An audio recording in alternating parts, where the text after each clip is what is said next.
बात करते हैं कि क्या एक सीट आपकी है। इसके लिए मुझे थोड़ा सा डेटा आपको बताना पड़ेगा कि भाई हाँ, अगर आपका ये स्कोर चल रहा है या आप इतना स्कोर सेव कर लेंगे एग्जाम में, तो निश्चित तौर पर एक सीट आपकी होगी। इसके लिए मैं आपको एक सेफ स्कोर बताने वाला भी हूँ। और मैं आपको कौन होता हूँ सेफ स्कोर बताने वाला?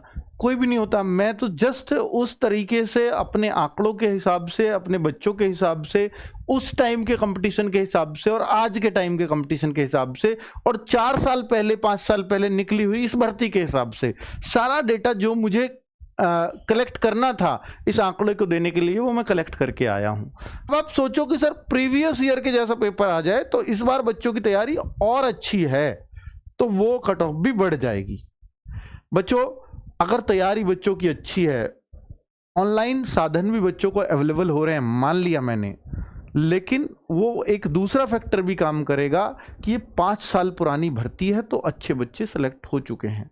तो मैं ऐसा ही इसको मानूंगा, अगर प्रीवियस ईयर जैसा पेपर आया, अगर वही सारे बच्चे बैठ रहे होते, सारे वही, तो फिर तो जाहिर सी बात है कट ऑफ उठेगी, क्योंकि बच्चों को मेहनत करने के लिए टाइम मिला है दोबारा और उनको एक एग्जाम देने का एक्सपीरियंस भी हो चुका है। लेकिन वो सारे नहीं बैठेंगे। सर बैठेंगे थोड़े बहुत, 10-20 हजार कम या 1 लाख कम ज़्यादा से ज़्यादा।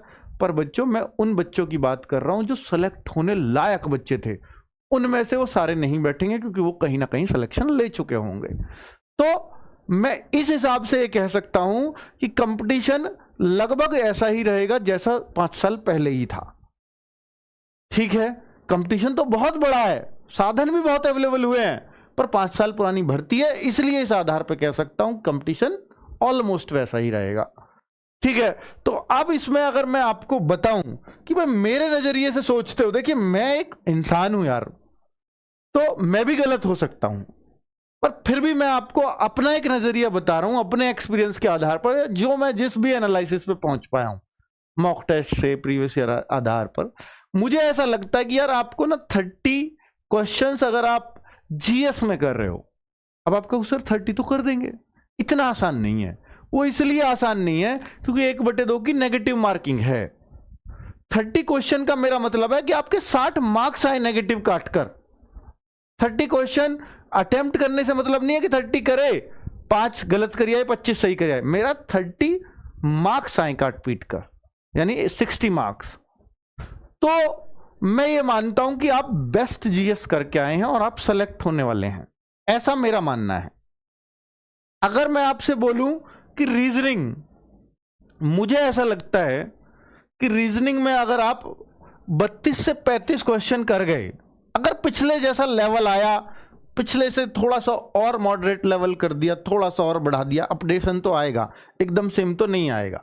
बच्चों ने इस बार वैसा ही पढ़ा है, पिछली बार शॉकिंग था एकदम, ऐसा कोई भी एक्सपेक्ट नहीं कर रहा था जैसा पिछली बार रीजनिंग का पेपर आया था, कोई भी नहीं। तो इसलिए बच्चे वहां रीजनिंग में बहुत लुढ़के। अब वो तो क्योंकि अनफेयर मीन्स यूज हुए इसलिए कट ऑफ आई गई, नो डाउट, वरना तो रीजनिंग ऐसी नहीं थी कि आपको एकदम अचानक पेपर देखते ही शौक लग रहा था कि ऐसी कैसे हो सकती है रीजनिंग। तो वहां 20 अच्छे बच्चे भी 50 में से 20 22 पर अटके थे रीजनिंग में। वो उन्हीं क्वेश्चंस को करके आए थे जो ट्रेडिशनल रीजनिंग थी। जो नए नवेले से क्वेश्चन आए उनको वो लैंग्वेज देखकर ही छोड़ गए, और किसी ने कोशिश भी की थी, फिर टाइम इतना नहीं था। ठीक है, हालांकि इसमें टाइम सफिशिएंट होता है क्योंकि हिंदी जीएस आपका टाइम नहीं लेते, पर उन्होंने रीजनिंग में बहुत टाइम खींचा था। तो पर फिर भी मैं आपको कहूंगा हिंदी जीएस टाइम लेने वाला सब्जेक्ट नहीं है, 2 घंटे बहुत हैं एग्जाम के लिए, इसलिए कोई घबराए नहीं। फिर भी रीजनिंग ये मान के चलना कि आपका अगर 1.5 घंटे में भी हो रही है तो भी ठीक ही हो रही है, क्योंकि जीएस और हिंदी 15-15 मिनट ही देना, इससे ज्यादा मत देना। ठीक है, आपको सिर्फ 15 मिनट, हाँ, इससे ज्यादा का मामला नहीं है हिंदी और जीएस में।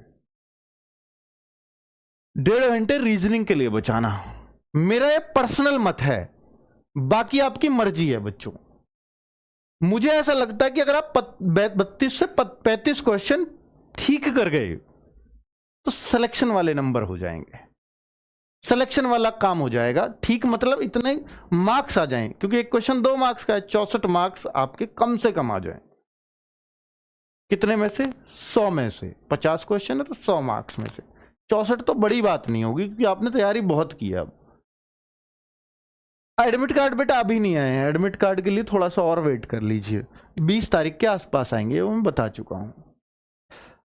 हिंदी के लिए अगर मैं बोलूं तो हिंदी में ऐसा मानता हूं कि पिछली बार भी बहुत अच्छा बच्चों ने किया था, अगर वैसा ही पेपर आया तो 45 तक आपको हिंदी करनी पड़ेगी। यही वो सब्जेक्ट है। देखिए, मैं ऐसा मानता हूं बच्चों कि रीजनिंग और हिंदी ये सब्जेक्ट में आपके गलत कम से कम हों। जीएस में गलती के चांसेस रहेंगे, फिर आपको कहूंगा कि तुक्का मत मानना। जीएस में आपको लगे अंकित सर ने 30 क्वेश्चन बताए थे यार जीएस में, मेरे तो 20 ही हो रहे हैं, मुझे तो ये 30 करने हैं, 30 सही करने हैं, वरना तो मैं तो गया। ऐसा नहीं है। हो सकता है आपकी जीएस 20 लायक ही आई हो पेपर में, मैं तो कह रहा हूं, हो सकता है जीएस ऐसी आई हो कि सबके ही 20 हो रहे हो, फिर आपको उस टाइम पे दुख हो जाएगा कि अंकित सर की वाली बात यार मैंने गलत याद रखी। 10 क्वेश्चन में खामा तुक्का मार आया और वो 10 क्वेश्चन मेरा बेड़ा गर्क कर देंगे, क्योंकि नेगेटिव मार्किंग बहुत खतरनाक है।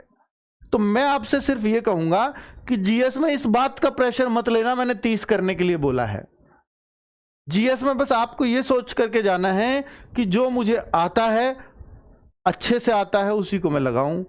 अगर मेरे को ये लगता है कि मैं 2 ऑप्शन में श्योर नहीं हूं, 2 ऑप्शन में बिल्कुल क्रॉस कर रहा हूं कि ये नहीं हो सकते, पर इन 2 ऑप्शन में से मैं श्योर नहीं हूं, हो सकता है सही, नहीं भी हो सकता है, सिर्फ 2 ऑप्शन में से मैं 50-50 हूं, तब लगा देना। 2 बिल्कुल गलत कर दिए हैं कि ये नहीं हो सकते, पर आंसर इन दोनों में श्योर है, तो आप वहां पर तुक्का जरूर मारना। ये मेरा पर्सनल मत है। लेकिन अगर आपके पास 3 ऑप्शन है, एक ही क्रॉस किया है आपने, एलिमिनेट किया है, 3 में से आप डाउटफुल हैं, तो आप मत लगाना। ठीक है, चलिए, अगर 1/3 की नेगेटिव मार्किंग होती तो मैं कह देता फिर भी रिस्क ले सकते हो 3 ऑप्शन वाले पे, लेकिन 1/2 की है तो 2 ऑप्शन पे रिस्क ले सकते हो, 3 पे नहीं। ठीक है, तो रीजनिंग और हिंदी ये शॉर्ट होते हैं सही अगर आपके हैं, पर चूंकि जैसे रीजनिंग में भी कुछ क्वेश्चंस ऐसे होते हैं, कथन पूर्व धारणा या डिसीजन मेकिंग वाले कुछ क्वेश्चंस आपको मिलेंगे, तो जिनमें इस तरह के कंफ्यूजन होंगे, हो भी सकता है नहीं, पर फिर भी आप 2 ऑप्शन रीजनिंग में भी कथन पूर्व धारणा वाले सवालों में भी काट सकते हो कि ये तो हो ही नहीं सकते। फिर आपके पास 2 बचेंगे, उनमें फिर मैं आपसे कहता हूं कि वहां तुक्का लगा सकते हो। 2 वाले पे तो मैं आपसे कहूंगा कि उसको मत छोड़ के आना। ये आप ये बात यहां से लेकर के जाएंगे तो एग्जाम में काम आएगी जरूर। ठीक है, अब मैं हिंदी की बात कर लेता हूं। तो हिंदी बच्चों इसलिए मैंने 45 लिखा है क्योंकि हिंदी आती ही बहुत आसान है। अब आप कहोगे सर इतनी आसान आती कि 45, पहले भी बच्चे इतने ही करके आए थे, लेकिन अगर पिछली बार आसान आई थी, जरूरी नहीं है कि इस बार भी आसान आए, तो फिर ये 45 नीचे आ जाएगा। मैं फिर कह रहा हूं, इस बात का प्रेशर मत लेके जाना, ये मैं प्रीवियस ईयर आधार से कह रहा हूं। तो अब अगर मैं इसको कैलकुलेट करूं तो बच्चों ये मेरे हिसाब से बन जाता है 4 3 7 3 10 117 क्वेश्चन बन जाते हैं। 117 इतना ही बनेगा ना, 60 40 नहीं 107,